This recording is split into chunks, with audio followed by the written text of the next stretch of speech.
Donc du coup, comme je vous ai dit dans les premières vidéos, si jamais vous n'aimez pas certains blocs, vous pouvez du coup aller sélectionner les sections que vous ne souhaitez pas, supprimer la section, retourner ici dans vos extensions Chrome, dans l'extension Chrome Aurelium, pardon, prendre par exemple Feature Section, et en fait de la même manière qu'on a fait pour notre navbar, par exemple si celle-ci me plaît, le layout 21, je le copie, j'attends bien que ici il y ait marqué copied, que ici j'ai bien la notification comme quoi ça a été copié, je ferme ici, je vais sélectionner mon main wrapper, CTRL V, et je vais pouvoir du coup afficher ma section juste en dessous ici, tout simplement. Du coup après on peut répéter ça, vous pouvez du coup vous refaire la page que vous souhaitez. Bien entendu qu'il vous faudra aussi rajouter le footer, mais maintenant ce qu'on va faire c'est du coloriage. Franchement j'adore ce terme. Désolé. Donc, si jamais vous avez pas de charte graphique, vous pouvez aller sur ce site-là, Real Time Color, qui va en fait générer pour vous une palette de couleurs, si jamais vous n'avez pas d'inspiration. Donc, rien de plus simple, vous avez juste appuyé sur la barre d'espace, et vous allez voir que ça va vous changer les couleurs du site internet. Et l'avantage, c'est que ça va vous montrer en temps réel, Real Time Color, à quoi va ressembler votre site avec ces couleurs-là. Ok. Donc là, du coup, on peut le faire vraiment un milliard de fois. Si, mettons que ces couleurs vous plaisent, mais enfin que la couleur primaire vous plaît par exemple, mais secondary accent non, texte oui, mettons que c'est bon, le background aussi ça me convient. Du coup là, vu que j'ai pris le petit cadenas et que j'ai loqué le texte, le background et le primary, en fait maintenant dès que je vais faire la barre d'espace, ça va juste me changer le secondary et l'accent parce que du coup c'est les seuls libres. Ici je vais pouvoir voir en mode dark, en mode light. Ici je vais pouvoir avoir aussi un schéma de couleurs, donc monochromatique, analogue, complémentaire, complémentaire splitté, triadique et tétradique. Donc en fait, c'est juste que sur la roue chromatique, ça va juste changer à peu près l'angle des couleurs. Ok. Donc là, je vais juste le remettre en tout. Voilà. Donc mettons que voilà, toutes mes couleurs me plaisent, voilà, j'aime bien un petit peu comment c'est fait. Du coup là, je peux tout loquer sans aucun souci. Et maintenant, j'ai besoin de changer ma police. Donc ici, je vais juste aller dans Fonts. Donc là, en fait, je vais juste swapper d'interface. Et de la même façon, quand je vais cliquer sur la barre d'espace, en fait, il va aller juste me générer d'autres polices, Google Fonts la plupart du temps, pour mon site internet. Du coup, ici, je peux aller voir directement dans Headings quelle est la police qui m'a choisi. Ok. Si jamais j'ai déjà en tête une typo que j'aime bien, bah, du coup, je peux aller ici la rechercher. Mettons Intertight. Ok. Je peux le loquer. Et ensuite, il va juste aller me choisir du coup la partie body. Ok. Donc là, voilà, mettons que c'est laquelle, celle-là. Article, non, c'est un peu dégueulasse. Bon, après, je sais laquelle je vais mettre, mais voilà, c'était pour l'exemple. Voilà. Et une fois maintenant qu'on a tous nos couleurs et qu'on a nos fonts, maintenant ce qu'il faut faire, c'est de pouvoir les importer sur Webflow. Parce que du coup, là, si on est dans le Style Guide et qu'on va vouloir modifier notre paragraphe 1, en fait, si on va cliquer sur System UI ici, en fait, il n'y aura pas toutes les Google Fonts, parce qu'il y en a juste certaines de base, mais ça sera à nous après de devoir les importer. Donc, pour ça, vous allez ici, dans les options du site. Donc, en fait, on va juste revenir dans le dashboard Webflow, mais uniquement du site internet. Et en gros, vous allez aller dans Fonts, que dire, Police en anglais. Et du coup, on va aller choisir les polices qu'on a choisies sur Realtime Scholar. Donc, moi, c'était Intertight. Ici, vous pouvez prendre toutes les variantes que vous souhaitez. Tac, tac, tac, tac, tac. Moi, je vais tout prendre. Voilà. Ensuite, je peux faire ajouter la fonte. Vous pouvez également ajouter des polices personnalisées. Ça marchera également de la même façon. Il faut juste simplement que ce soit en TTF, OTF, EOT ou WOF. Et mon autre typo qui était Fictree. Pareil, je vais reprendre tout ce dont j'ai besoin. Paf, paf, paf. Ok. Une fois que c'est fait, donc en fait c'est juste un appel API. pour ceux qui veulent un peu près savoir comment ça fonctionne, pour du coup le mettre dans votre projet. Une fois que c'est ça, on va pouvoir retourner ici dans le designer, et en mesure de designer en fait mes titres et mes textes. Ok? Donc ça charge. Et ici, pour faire le coloriage, du coup, on va rentrer dans... euh, avant de faire le coloriage, pardon, on va aller dans nos tables. Parce que du coup, pour colorier, bah, du coup, il faut les couleurs, MDR. Donc ici, vous allez retrouver dans les variables, et ici dans les bases color browns, donc en fait, ce sera les couleurs de base de votre marque. Ici, on va faire nouvelle variable. On va du coup choisir la couleur. Et en général, le naming, c'est primary, secondary et tertiary. Ok? Donc ici, ça va être la couleur primaire. Nouvelle variable, couleur secondary. Ok? Et, hop, non, pas ça, pardon, tic tic. Ah, non, non, hop, supprimer, pardon. Et hop, couleur. Et on va mettre du coup tertiary. Ok. Maintenant, on va retourner sur Real Types Color, Primary, copier, retourner ici, hop, coller, copier, coller, copier, coller. Bravo, vous avez vos couleurs de marque.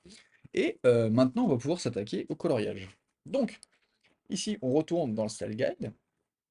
Et maintenant, on va mettre en forme, du coup, tous nos titres et nos textes. Donc, la première partie, vous voyez bien que c'est les tags HTML, donc de H1 à H6. Ok.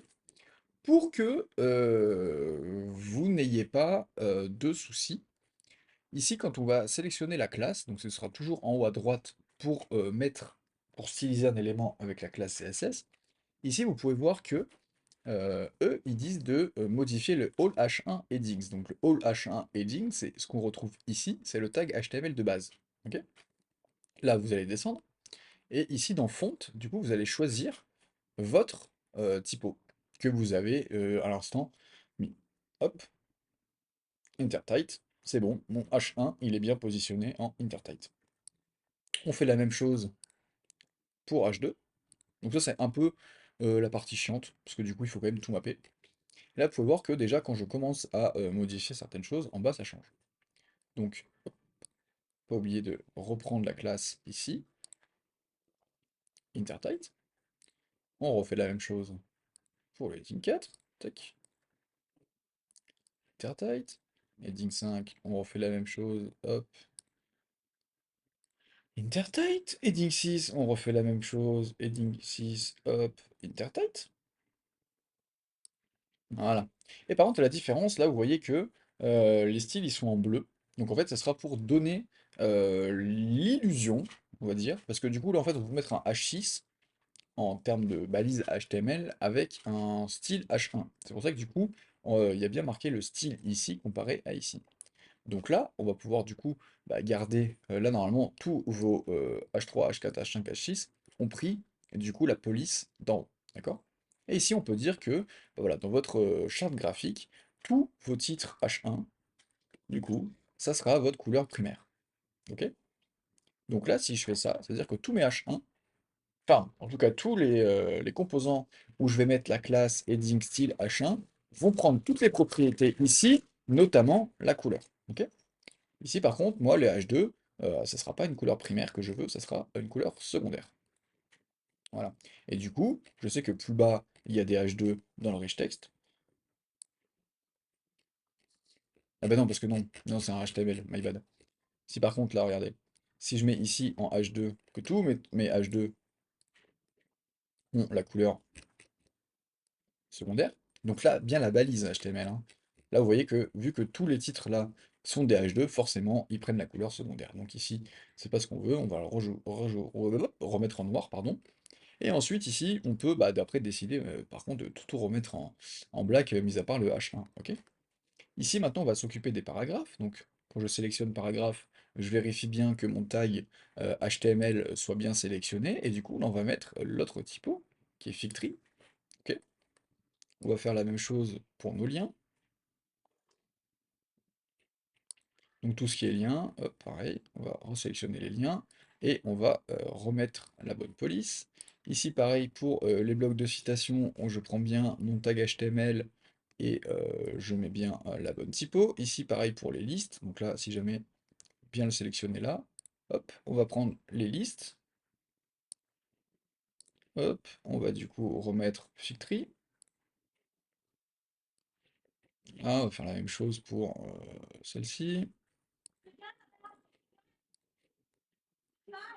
Oh, list item, on va mettre Filtry, donc ça c'est bon, ça c'est bon. Ensuite, les text sizes larges. Du coup, bah forcément c'est Filtry parce que on a dit que tous nos paragraphes en termes de code pur prennent la deuxième typo. Donc là, après, on a presque rien à faire, mis à part peut-être ici pour les variations, mais ça dépend si votre fonte est adéquate. Et là, vous pourrez potentiellement les changer. Donc du coup, là, je vais quand même le faire. Hop, voilà. Là, pareil. Filtrer. Donc du coup, là, si par contre la weight, elle n'existe pas, bah, vous aurez peut-être un petit problème. Mais là, du coup, elle existe. Ensuite, ici, bah, ça, hop, pardon, hop, filtrer. Normal, filtrer. Et light, filtrer. Voilà. Ensuite, du coup, vous pouvez faire la même chose pour les styles italiques. Pour les styles sur deux lignes, sur trois lignes. Les textes à la ligne left, pour le moment, euh, vous pouvez potentiellement les changer, oui, en effet. Et du coup, ça n'a pas pris les choses, même si normalement il n'y aura pas forcément besoin. Et non, en vrai, non, non, non, ça touchez pas. Parce que si jamais on veut utiliser les titres et lui appliquer un alignement à gauche, ça risque de poser problème. Donc ensuite, on peut descendre, on peut descendre, on peut descendre. Et là, maintenant, on va pouvoir styliser nos boutons. Et donc, là, le gros avantage, c'est que du coup, quand on va modifier nos boutons ici, à chaque fois qu'on va vouloir mettre un bouton sur notre page, on aura juste à lui appliquer la classe bouton. Ok? Donc ici, moi, je veux que tous mes boutons, enfin, du moins, non, pardon, ça c'est en white, c'est le background ici en primary, et du coup, le texte en black. Ok? Par contre, je veux absolument pas de bordure, c'est dégueulasse. Je vais me mettre comme ceci. Ici, secondary, là par contre, je veux une bordure, mais sauf que je la veux pas noire, je la veux en secondaire comme ça.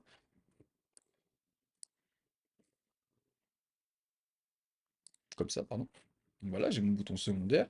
Et après, je peux aussi rajouter mon bouton tertiaire. Là, juste le bouton tertiaire, ça va être celui-ci.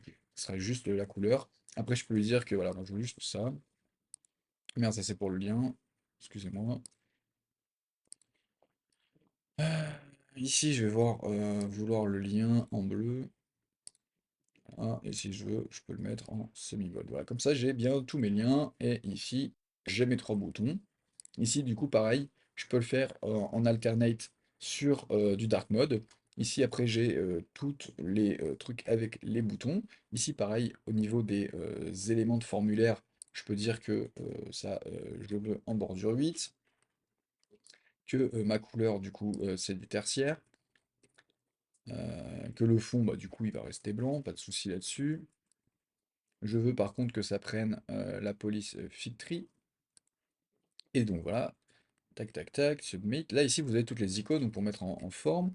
Et voilà. Donc, une fois qu'on a fait un petit peu notre tambouille en termes de design sur notre site internet, enfin, au moins, du moins sur le style guide, si après, vous allez retourner. Non, vous savez quoi? Vous allez faire juste publish ici et vous allez retourner sur votre site. Et on va faire un petit peu des petites surprises. Donc là, du coup, vous rafraîchissez votre site internet. Oh, magie! Tout ce qu'on a designé s'est mis directement. Mais ce serait pas fou, ça, quand même? Ça, c'est incroyable, ça. Non, non, ça, c'est incroyable, ça, Sacha. Mais non. Du coup, ça veut me dire que là, toutes mes pages, ça a pris le design? Non, c'est pas possible. Bah, bien sûr, en fait, c'est le but. Et donc, du coup, là, vous avez votre site designé. Bien joué à tous. Non, juste un dernier truc pour les boutons. Parce que du coup, en fait, les boutons, ils sont plats. Et ce qu'on peut faire, c'est que ici, pour faire un effet de hover, vous savez, dans tous les sites internet, quand on passe sur le bouton, il peut y avoir une petite animation. Dans Webflow, ça se passe toujours dans le style selector. Et ici, en fait, vous avez vu les états du bouton. Donc ici, c'est l'état basique none. Ici, vous avez le hover, donc dès qu'on va passer dessus, dès qu'on va appuyer dessus, dès qu'il est focus, dès qu'il est focus quand on touche sur une touche du clavier et quand il a été visité. Donc ici, on va faire over, ok? Et moi, je veux simplement que la couleur verte, enfin mon primary, passe en secondary, ok? Donc là, j'ai juste dit que pour mon état over, je change la couleur du background de primary à secondary. Ok. Donc là, si je retourne en on, que je fais play ici, oh putain, ça fonctionne. Du coup, vous pouvez faire la même chose. Bon là, du coup, tous les boutons vont prendre, enfin au moins ceux-là vont prendre la même chose. Du coup, ici sur secondary, on peut imaginer que en over, donc là pareil, sauf que là, moi je veux que le background il soit en primary. Ok.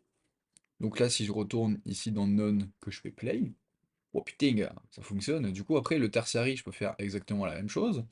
Je peux faire la même chose. Je peux faire... Oui, si, on va faire une petite bordure en bas. Donc là, je suis bien en over. Je vais lui faire tac, tac, tac. Et on va se mettre en tertiary. On peut même mettre en 2. On est des fous. Fous malades. On va même en 3, tiens. Hop là. Et du coup, là, si on fait None, tac. Et là, du coup, oh putain, c'est incroyable, hein. C'est quand même incroyable ça. Et bravo, vous avez déjà des hovers sur tous vos boutons sans avoir fait grand-chose. Ok? Et du coup, c'est tout pour le style guide. On verra après dans les autres vidéos pour designer un petit peu plus loin.